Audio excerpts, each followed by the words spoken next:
मैं शहर में अपनी चाची के घर रह रहा था।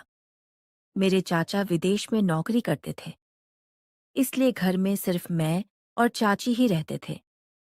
चाचा के विदेश में होने की वजह से चाची को वह सुख नहीं मिल पा रहा था जो वह चाहती थी। इसीलिए वह मेरे साथ नज़दीकी बढ़ाने की कोशिश करती थी। मुझे भी चाची बहुत पसंद थी, लेकिन मैं हिम्मत नहीं जुटा पाता था कि कुछ कह सकूं।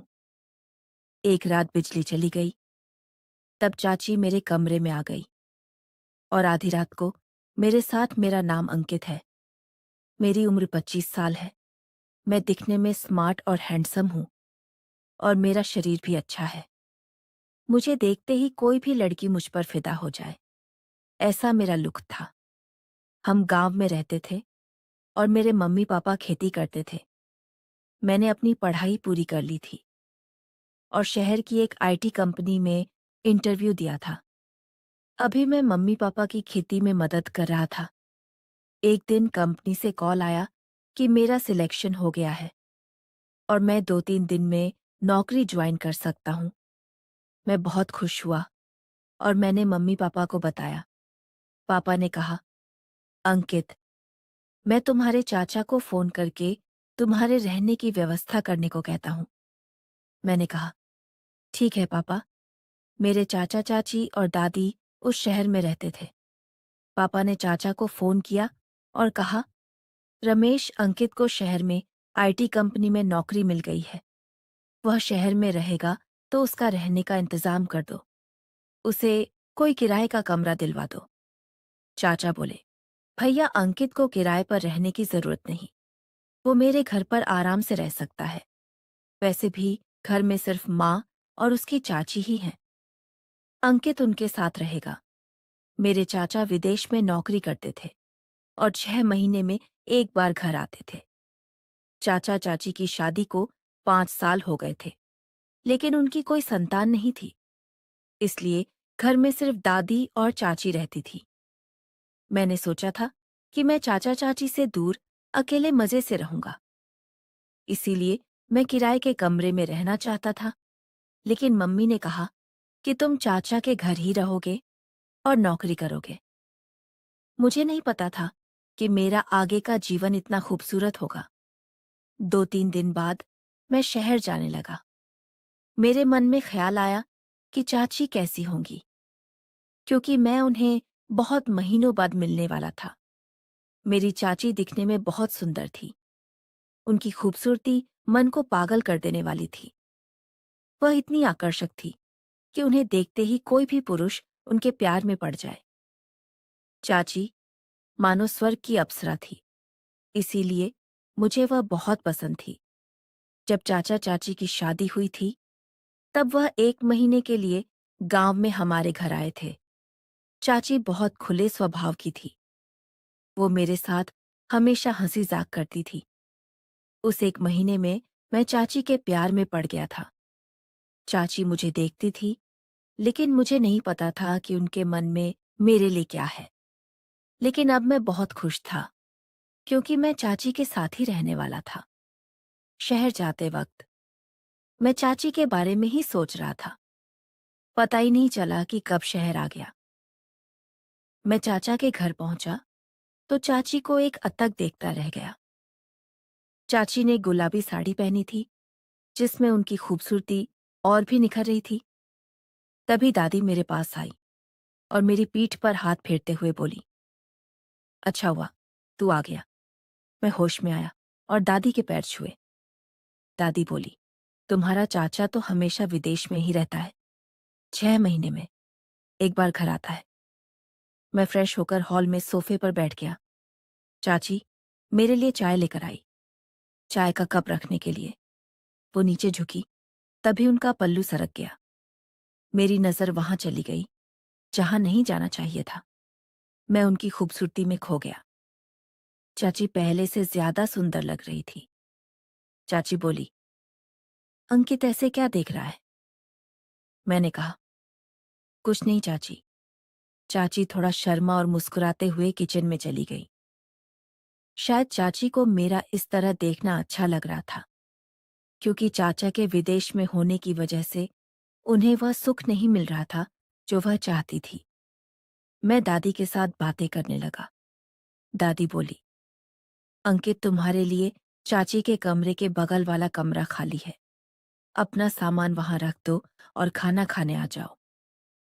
मैं कमरे में गया। तभी मेरी नजर चाची पर पड़ी। वो मुझे देखकर मुस्कुरा रही थी। उनकी मुस्कान देखकर मैं और ज्यादा आकर्षित होने लगा। मेरे मन में चाची के लिए प्यार की भावनाएं जागने लगी। मैं चाची के बारे में सोचते हुए कमरे में गया, सामान रखा और बाहर आ गया। अब मुझे ऐसा लग रहा था जैसे चाची ने मुझे पागल कर दिया हो। हम तीनों ने मिलकर खाना खाया। खाने के बाद मैं अपने कमरे में गया और थोड़ा आराम किया। शाम को 5 बजे उठा। तभी चाचा विदेश से घर आए थे, क्योंकि उन्हें 2 दिन की छुट्टी मिली थी। चाचा ने मुझसे पूछा, अंकित, तू कैसा है? कब आया? मैंने कहा, सुबह आया। चाचा, मैं बिल्कुल ठीक हूँ, आप कैसे हैं? चाचा बोले, मैं भी ठीक हूँ। हम थोड़ी देर बातें करते रहे। तब तक चाची ने खाना बना लिया। हम सब ने मिलकर रात का खाना खाया। इसके बाद मैं हॉल में सोफे पर बैठकर मोबाइल देखने लगा। रात के 10 बजे मैं अपने कमरे में गया और बिस्तर पर लेट गया, लेकिन मुझे नींद नहीं आ रही थी। करीब 12 बजे मैं टहलने के लिए टेरेस पर गया। थोड़ा टहलकर वापस अपने कमरे में आने लगा। तभी चाचा चाची के कमरे से कुछ खुसर फुसर की आवाज आई। मैं उनके कमरे के पास गया और दरवाजे पर कान लगाकर सुनने लगा। चाचा चाची से कह रहे थे मैं दिन भर सफर करके थक गया हूं, मुझे सोने दे। लेकिन चाची मानने को तैयार नहीं थी। वो बोली, मेरी बहुत सारी जरूरतें बाकी हैं। बहुत दिन हो गए, मुझे वह चाहिए जो मैं चाहती हूँ। लेकिन चाचा कुछ नहीं बोले और मुंह फेर कर सो गए।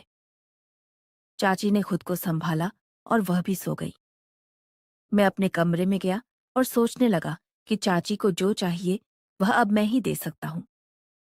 चाची के बारे में सोचते सचते मुझे कब नींद आ गई, पता ही नहीं चला। सुबह मैं उठा तो देखा कि चाची बाथरूम से बाहर निकली थी। उन्होंने गाउन पहना था जिसमें वह बहुत सुंदर लग रही थी। चाची ने मुझे देखा और बोली, अंकित, नहा ले, मैं तुम्हारे लिए नाश्ता बनाती हूँ।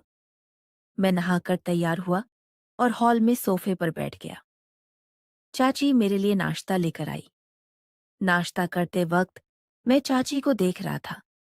मैं चाची के बारे में सोचते सचते नाश्ता खत्म करके अपने कमरे में गया, तैयार हुआ और नौकरी पर चला गया। शाम को 6 बजे घर आया। चाची ने मेरे लिए चाय बनाई। दादी बाहर पड़ोस की दादी के साथ गप्पे मार रही थी। मैंने चाय पी और चाची के साथ बातें करने लगा। अब हम दोनों में अच्छी दोस्ती हो गई थी। कुछ दिन ऐसे ही बीत गए। एक दिन दादी ने बताया कि वह पड़ोस की दादी के साथ 1 हफ्ते के लिए देव दर्शन के लिए जा रही हैं। अगले दिन सुबह दादी चली गई। जाते वक्त उन्होंने मुझसे कहा, ठीक से रहना और काम पर ध्यान देना। और चाची से बोली, सुन बहू, अंकित का अच्छे से ख्याल रखना। अब घर में सिर्फ मैं और चाची थे, क्योंकि चाचा सुबह ही विदेश चले गए थे। मैंने सोच लिया कि इस 1 हफ्ते में चाची के साथ बहुत बातें करूंगा। अगले दिन सुबह मैं उठा और नौकरी पर चला गया। शाम को घर आया तो चाची काम खत्म करके हॉल में टीवी देख रही थी। वो बोली, अंकित, तू फ्रेश हो जा, मैं तुम्हारे लिए चाय बनाती हूँ। मैं फ्रेश होकर आया और टीवी देखने लगा। चाची चाय लेकर आई और चाय का कप देते वक्त जानबूझकर मेरे हाथ को छूने लगी, क्योंकि उन्हें अपने पति से वह सुख नहीं मिल रहा था। मैं बीच बीच में चाची को देख रहा था, वह भी मुझे देख रही थी। अब चाची भी मुझसे आकर्षित होने लगी थी। थोड़ी देर ऐसे ही बीती, फिर हम बातें करने लगे। बातों बातों में चाची ने पूछा, अंकित, तुम्हारी कोई गर्लफ्रेंड होगी ना? मैंने कहा, नहीं चाची, अभी तक ऐसी कोई मिली ही नहीं। चाची बोली, अंकित, तू इतना स्मार्ट और हैंडसम है, कोई भी लड़की आसानी से तुझसे प्यार कर लेगी। मैंने कहा, मुझे लड़कियां वगैरह पसंद नहीं। वो बोली, फिर कौन पसंद है? मैंने कहा, चाची, तुम्हें बुरा तो नहीं लगेगा ना? वो बोली, नहीं। तब मैंने कहा, चाची, मुझे तुम बहुत पसंद हो। तुम बहुत सुंदर और आकर्षक हो। मुझे तुमसे पहली नजर में ही प्यार हो गया था, लेकिन मैं डरता था कि तुम्हें कैसे बताऊं। चाची मेरे पास आई, मेरा हाथ पकड़ा और बोली, क्या मैं सचमुच तुझे पसंद हूं? मैंने कहा, हाँ चाची, सचमुच तुम मुझे बहुत पसंद हो। जिस दिन मैं यहां आया था, उस रात मैंने तुम्हें देखा था। तुम चाचा के प्यार के लिए तड़प रही थी, लेकिन चाचा तुम्हें वक्त नहीं दे रहे थे। उस रात से मैं तुम्हारे लिए पागल हो गया हूं। चाची बोली, अंकित, तुम्हारे चाचा को मुझसे प्यार नहीं है। वह बस अपने काम में व्यस्त रहते हैं और 6 महीने में एक बार घर आते हैं। अंकित, मुझे भी तुमसे पहली नजर में प्यार हो गया था, लेकिन मैं कुछ कर नहीं सकती थी। यह कहकर चाची की आंखें नम हो गई। मैंने उनका हाथ थामा और कहा, चाची, तुम अकेली नहीं हो। मैं तुम्हारे साथ हूं। तुम्हें अब उदास होने की जरूरत नहीं। चाची बोली, अंकित, तू सचमुच बहुत अच्छा है। मेरी जिंदगी में तूने फिर से खुशी ला दी। उस पल में मुझे एहसास हुआ कि प्यार का मतलब सिर्फ शारीरिक नजदीकी नहीं, बल्कि एक दूसरे का साथ और समझना भी है। उस रात हमने साथ में खूब बातें की। चाची ने अपनी जिंदगी के दुख मेरे साथ बांटे और मैंने उन्हें हिम्मत दी। मैंने चाची से वादा किया कि मैं हमेशा उनका ख्याल रखूंगा, न सिर्फ एक दोस्त की तरह, बल्कि एक ऐसे इंसान की तरह जो उनकी हर खुशी में शामिल होगा। अगले कुछ दिन हमने साथ में खाना बनाया, हंसी-मजाक किया और एक दूसरे को बेहतर समझा। जब दादी वापस आई, तो चाची पहले से ज्यादा खुश और आत्मविश्वास से भरी हुई थी। उन्होंने मुझे धन्यवाद दिया और कहा, अंकित, तूने मुझे सिर्फ खुशी ही नहीं दी, बल्कि जिंदगी को नए सिरे से जीने का हौसला भी दिया। मैंने मुस्कुराते हुए कहा, चाची, असली हौसला तो तुम में था। मैंने तो बस उसे जगाया। इसके बाद मैं अपनी नौकरी में और मेहनत करने लगा। मैंने चाची को भी प्रेरित किया कि वह अपने लिए कुछ करे। चाची ने एक छोटा सा बिजनेस शुरू किया, जिसमें वह हस्तशिल्प बनाकर बेचने लगी। धीरे धीरे उनका बिजनेस बढ़ने लगा और वह अपने काम में व्यस्त हो गई।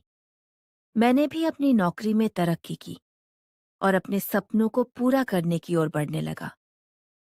यह कहानी मुझे सिखा गई कि जिंदगी में प्यार और समझ से हर मुश्किल को आसान किया जा सकता है। अगर हम एक दूसरे का साथ दें और हौसला बढ़ाएं, तो कोई भी सपना असंभव नहीं। अगर आपको यह कहानी पसंद आई, तो अपने सपनों को हकीकत में बदलने के लिए एक कदम आगे बढ़ाएं। धन्यवाद।